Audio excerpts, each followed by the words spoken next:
Hi, this is Tim of the 1916 Company. Welcome and thanks for logging on. If you love this watch, email us. Team Mosso at the 1916company.com. It's in the description below. Your purchase and pricing email question line for buying this or any watch you see on any of our platforms. Email us directly, tmosso at the 1916company.com for pricing.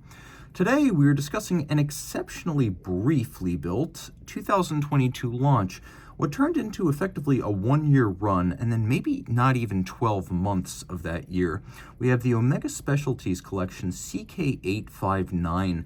It pays tribute to an original from 1939, which was a famous vessel for the legendary 30T2 movement.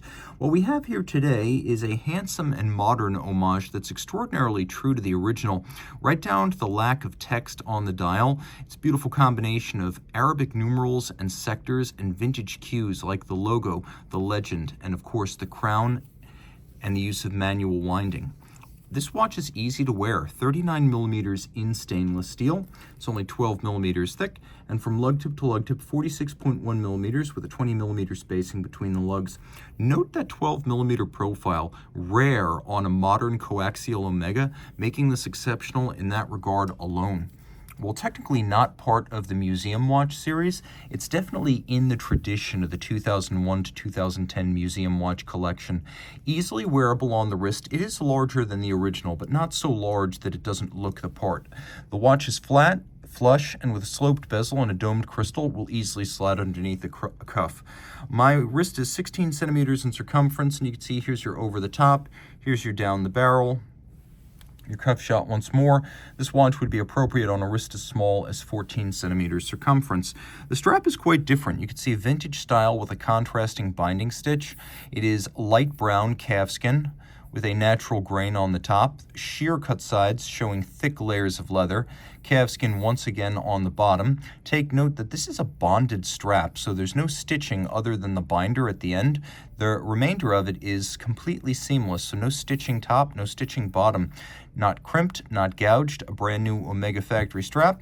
We have here a stainless steel pin buckle that features the same vintage Omega logo you will find elsewhere on the watch. Note the combination of satin, media blast, and polish all on one component. Taking a quick look at the case, you can see a very simple, narrow case band with longitudinal satin finish. There's satin finish on the lug hoods as well. The case back and the bezel are like conical mirrors of each other, both polished. And then we have the vintage Omega logo on the crown.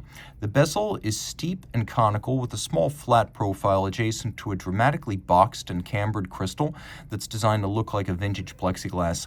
The dial is made of sterling silver, which is a little bit of an upgrade compared to the vintage original and gives this watch more of an air of luxury. You can see AG 925 for sterling silver right at center above the hands. Broadsword hands, beautifully blued. We have a sunken sub-register for the small seconds, and then a sector dial outboard that's highly technical and also very redolent of the period in which the original was made. Now there's a subsidiary setting mode that allows you to move the hour hand independently if you're jumping time zones and traveling. That's phenomenal, but note the seconds hand continues to advance. We're not disturbing the minute hand. If you do want to stop the seconds, hack the watch, and now set everything to a reference time, there is a hacking seconds function. The watch, water resistant down to 30 meters, has dress watch water resistance. Numbered edition, there is the number, again made for basically part of a single model year. This is a fairly scarce watch, the CK859, that would have been the name of the original in 1939.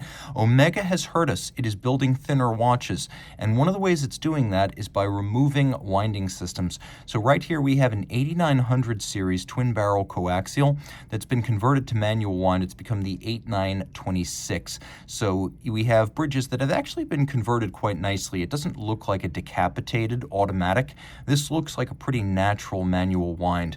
And it has a little bit more power reserve than the standard auto. Standard auto would be 60 via twin barrels. This is actually 72. So you get 3 full days of power reserve, twin mainspring barrels, 29 pivot jewels, very shock resistant with a full dual anchored bridge and a free sprung balance, highly anti-magnetic with an anti-magnetic balance, balance staff, escapement, and silicone hair hairspring.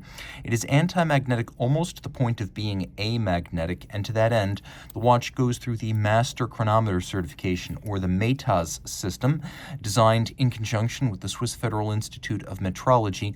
It is a 6-position cased-up chronometric test of the fully assembled watch.